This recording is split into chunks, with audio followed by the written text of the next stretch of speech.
নমস্কার বন্ধুরা, আজ আমি বানাবো বিউলির ডালের বড়ির ঝাল বা বড়ির তরকারি, বড়ির কারি এরকম বলা চলে। আলু দিয়ে সেটা বানাবো।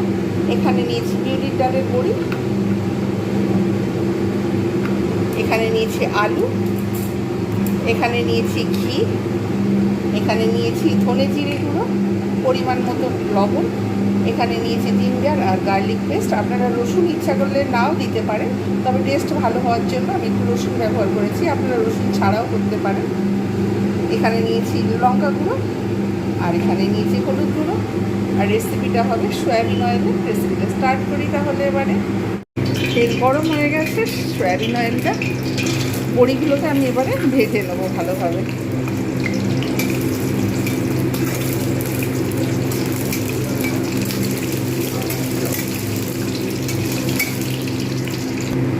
বেশ লালচে করে ভেজে নেবো, আর একটু ভাজা হবে, অতিরিক্ত ভাজবো না, আবার পুড়ে গেলে সেও ভালো লাগবে না। ব্যাস, এবারে এটাকে আমি নামিয়ে নেবো। বড়িটাকে ঠিক আমি লালচে করে ভেজে নিয়েছি। এক্সট্রা তেল ছিল অনেকটা বেশি, ওই জন্য আমি তেল কিছুটা সরিয়ে নিয়েছি। এবারে এই তেলেতেই আমি আলুগুলোকে আগে ভালো করে ভেজে নেবো। আলুগুলোর কাছে যতক্ষণ না স্মেল যাবে আমি ততক্ষণ পর্যন্ত এগুলো ভাজতে থাকবো।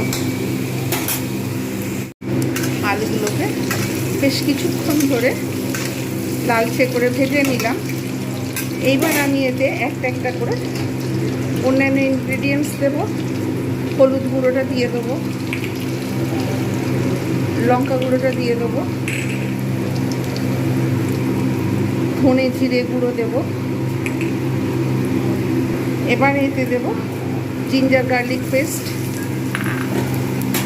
পরিমাণ মতো দেবো লবণ, একটু এতে জল দেবো, তার কারণ নাহলে মশলাগুলো ভালো করে কষার সময় এগুলো পুরো পুড়ে যাওয়ার সম্ভাবনা থাকবে। এগুলো ভালো করে কষবো। আপনাদের কাছে যদি টমেটো থাকে টমেটো দিতে পারেন, তবে টমেটো না দিলেও কোনো অসুবিধে নেই। এগুলো আমি একটু ঢাকনা দিয়ে ভালোভাবে এটা কষে নেব। বেশ কিছুক্ষণ কষে নিলাম, খুব সুন্দর একটা স্মেল আসছে। এইবার আমি এর মধ্যে রুম টেম্পারেচারের জল দেবো। তেলও ছেড়ে দিয়েছে অলরেডি। এবারে জল দিয়ে দিলাম। মোটামুটি 50% মতো আলুগুলো সিদ্ধ হয়ে যাবে, তখন আমি এতে বড়ি দেবো। আর শেষে আমি এটা চিনি দেবো, ঘি দেবো। আপনারা ইচ্ছা করলে চিনি না দিতে পারেন, একটু ঘি দিয়ে দেবেন, দারুণ টেস্ট হবে।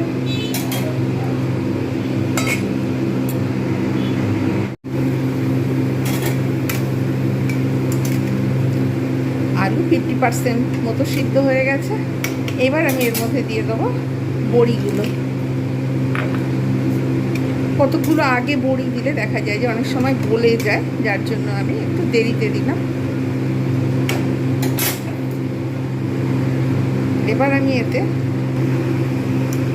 টেস্টের জন্য জাস্ট একটুখানি চিনি দিয়ে দিলাম, আর দেব অল্প একটুখানি ঘি।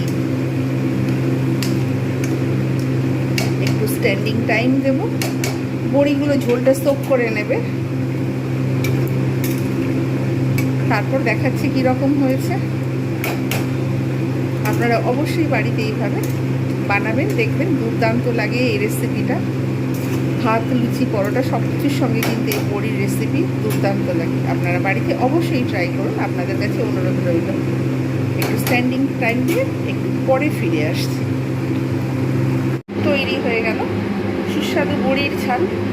আপনারা বাড়িতে অবশ্যই এইভাবে বানান। যারা যারা দেখছেন, কমেন্ট করছেন, তাদের অসংখ্য ধন্যবাদ। আর যারা যারা দেখছেন সাবস্ক্রাইব করছেন না, তাদের কাছে অনুরোধ রইল আপনারা চ্যানেলটাকে সাবস্ক্রাইব করুন এই রকম নিত্য নতুন ভিডিও পেতে। প্রত্যেকে ভালো থাকবেন। আজকের মতো এতটুকু। নেক্সট দিন আরও একটা আপনাদের সামনে নতুন ভিডিও নিয়ে উপস্থিত হব। Bye bye and take care.